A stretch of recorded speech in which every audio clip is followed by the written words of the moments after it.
We have our own administration, we have our own schools that we run, but then how can we support school districts as well? So we've been doing a lot of conversations and outreach to find out what the needs are. By making sure we're meeting the environmental sustainability goals that we set forth, we're being those examples to the broader community and our students who are what we're all here for at the end of the day. The education landscape is constantly evolving. Staying ahead of the trends is essential. Welcome to EdBuzz LA County, where we explore groundbreaking initiatives, inspiring stories, and innovative practices shaping the future of learning here in Southern California.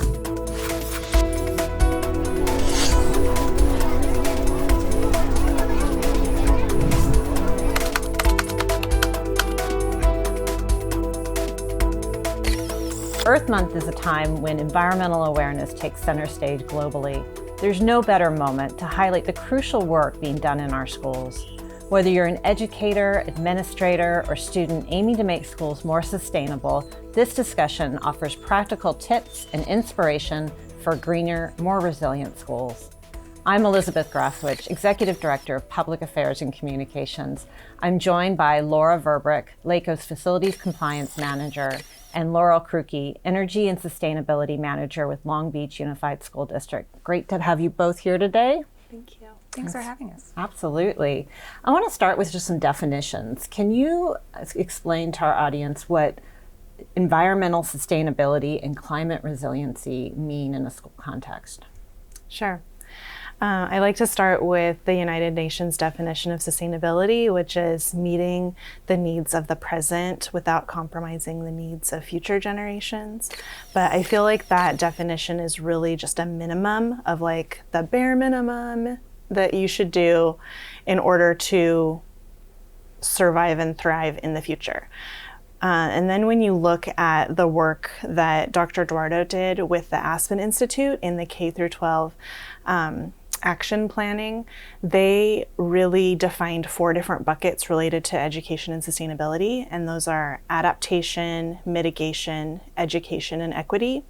And with the adaptation piece, that's really looking at being more resilient with how we are changing with our changing world. We have hotter days and more violent storms, and how are we adapting to those changes? With mitigation, we're looking at how we can reduce our carbon footprint. Education is about learning the why and really connecting to nature, which is something that students are asking for more and more. With equity, we're really looking at protecting the most vulnerable, the youngest, and those that have the lowest income, because they're often at greater risk for high heat, violent storms, air quality, and things like that.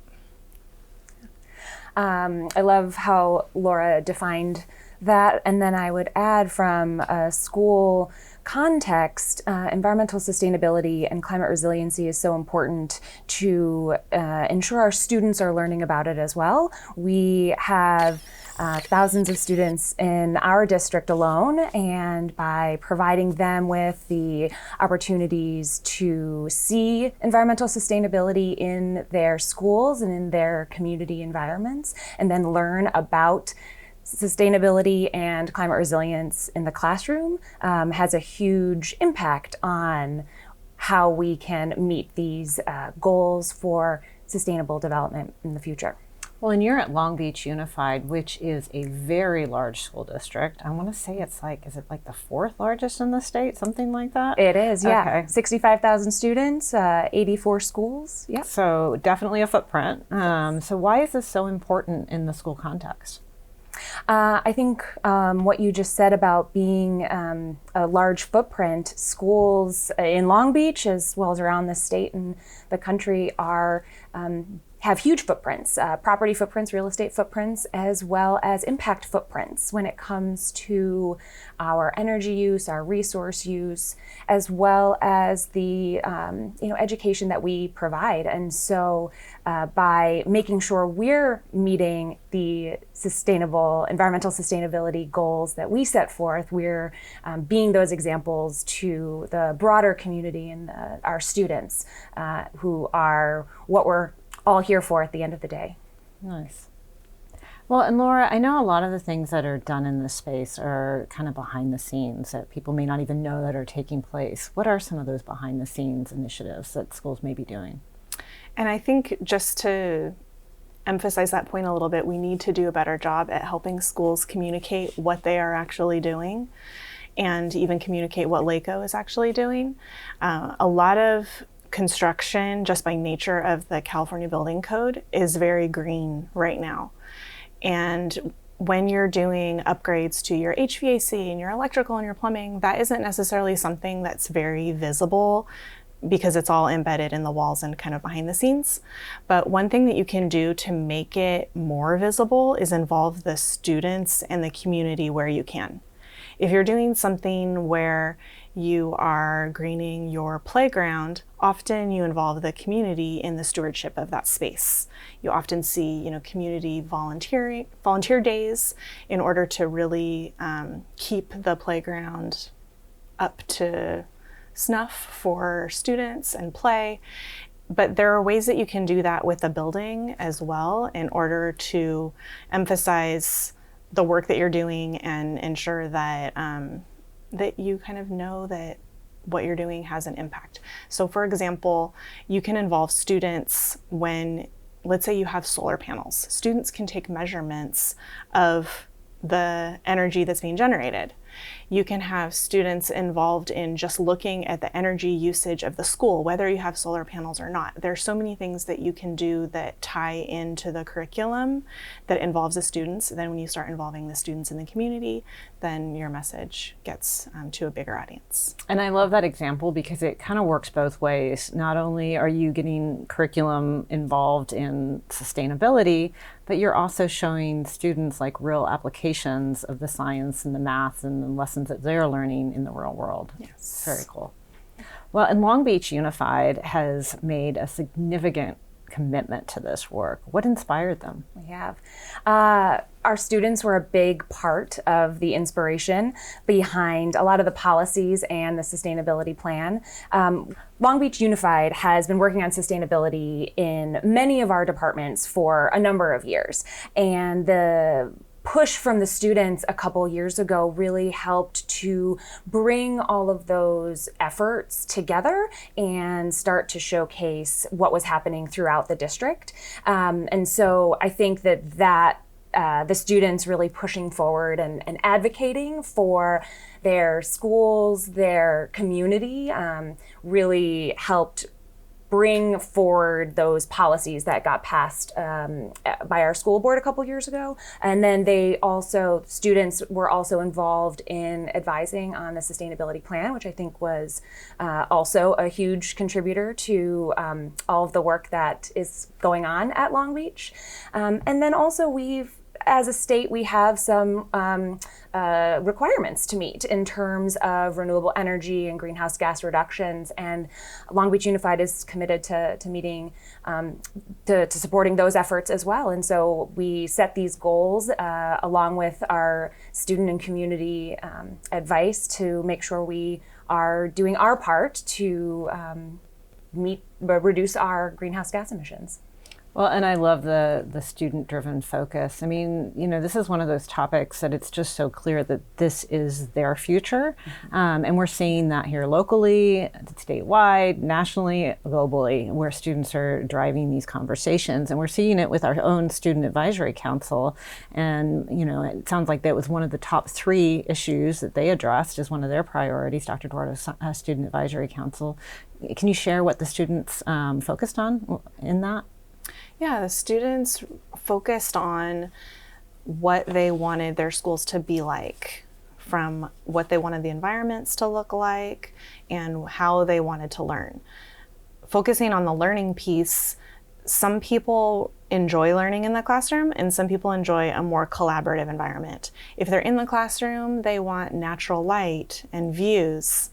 They want a collaborative environment where it's something like a debate is happening. They don't want to just be lectured to, they want real world projects. When they're outside of the classroom, they don't want the learning to stop. They want to be able to be in the safe space of their school, under a tree, or in a resource center or library, and they just want to really utilize the school as the center of the community. This is a safe space for a lot of students. Sometimes they don't have a safe space at home or their community, and so they want to feel safe at their school. But a lot of the schools are barren landscapes.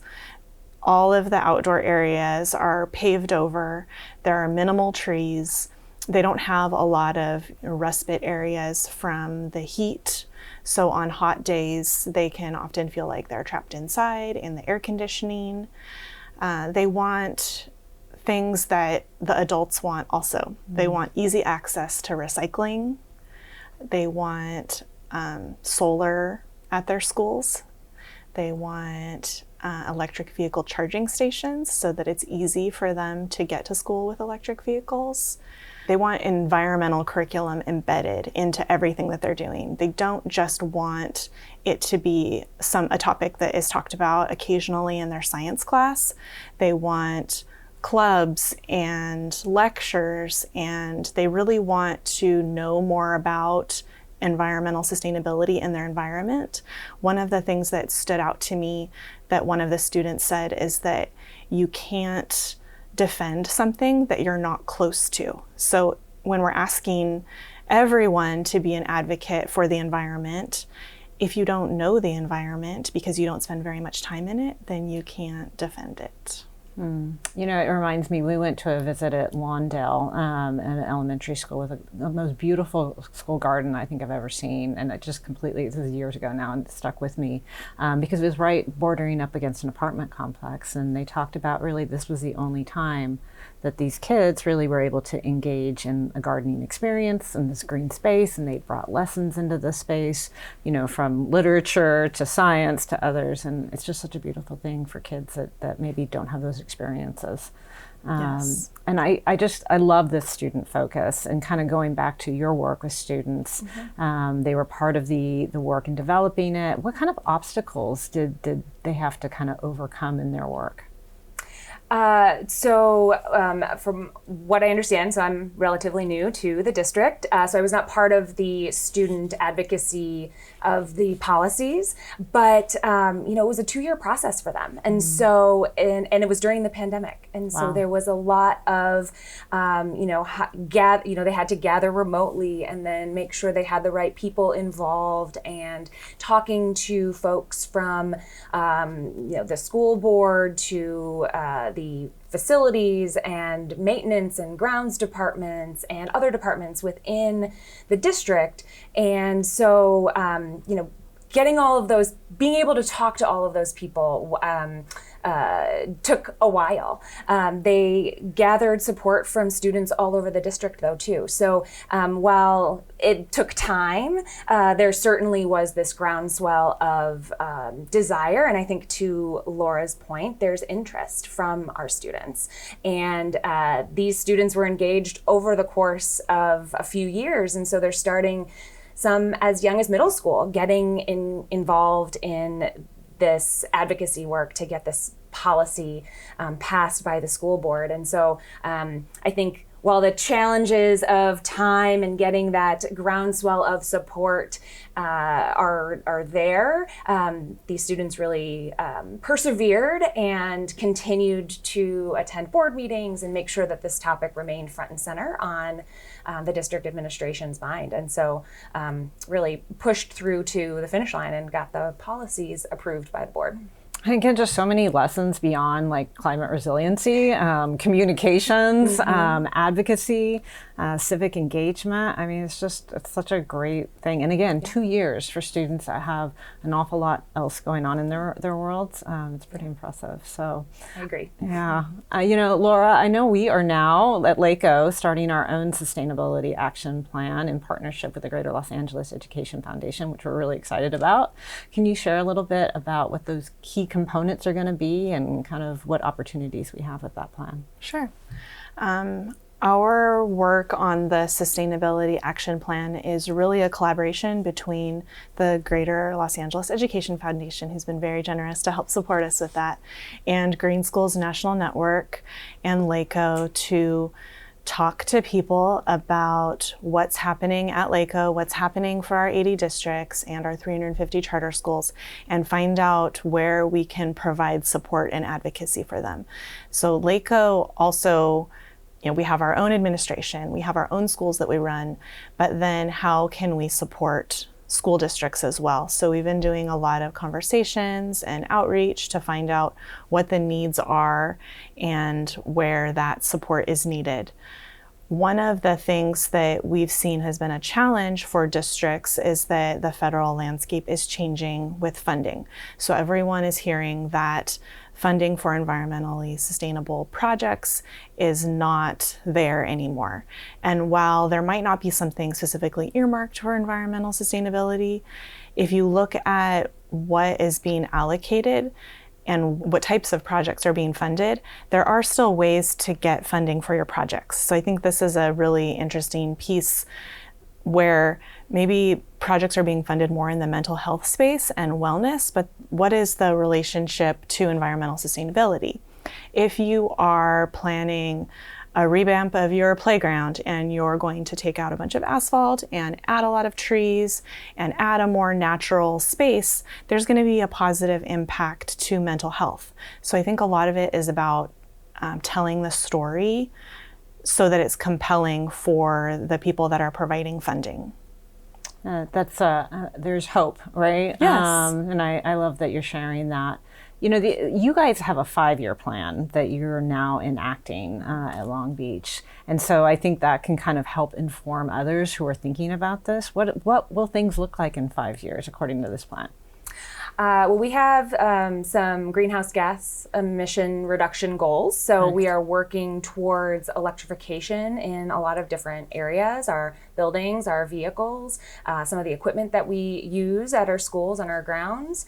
And we also have a really strong goal of getting more student engagement across all of our schools. I would love to see a green team at all of our elementary, middle, and high schools over the next 5 years. And really then also supporting our teachers to integrate the environmental literacy and sustainability topics into curriculum. We have really great science standards and science curriculum that incorporate climate change, and we're working, and I'd love to continue to work with our teachers to make sure environmental literacy gets into all subject area curriculum as we can make it fit into what our standards and our curriculum already addresses.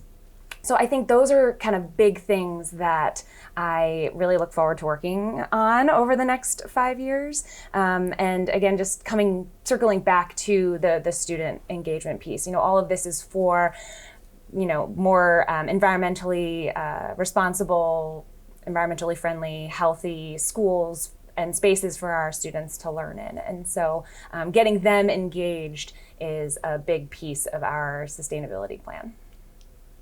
As we close, we all know that school districts and schools have a lot of competing priorities. And so you talked about budget before, and then I just know all the other things that are on their plates. So there may be some hesitancy. And what would you tell them, for both of you? What would be your advice to districts that are maybe hesitant to commit, but also realize that it's important?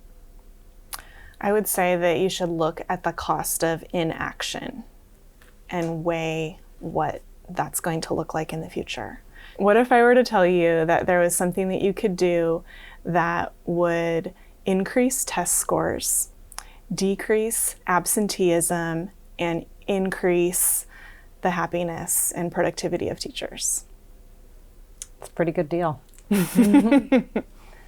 And I would say that there's a lot of low-hanging fruit, so to speak, and incentives that can be taken advantage of and utilized to offset some of those upfront costs. And I love what Laura said about consider the costs of inaction and consider those intangible costs. There are some of the things that Laura just said that also play into that. So I think that's a really important consideration that I would just highlight again. And then I would also encourage folks to reach out to networks. There are districts, there are schools that are doing this work and doing it really successfully. And so I think that, we want to make sure that all school districts are able to make these environmental sustainability efforts reality. And so reach out to those who are doing it and see how they might have done it. There might be some ways they're thinking about their budgets or their planning for large projects that haven't been thought of yet or haven't been utilized in a different context. And so that might be something to also think through. So I'd encourage also just connect with the folks in your district or other districts who are doing this work and see what might work in your location. That's great advice, and I know we offer an annual green symposium to bring districts and environmentally friendly organizations together to provide advice as well as networking, so we always encourage people to go to that. So I want to thank Laura Verbryck and Laurel Kruke for joining us today to discuss how schools are becoming leaders in sustainability and climate resiliency. I'm Elizabeth Groswich. I'll see you next time on EdBuzz.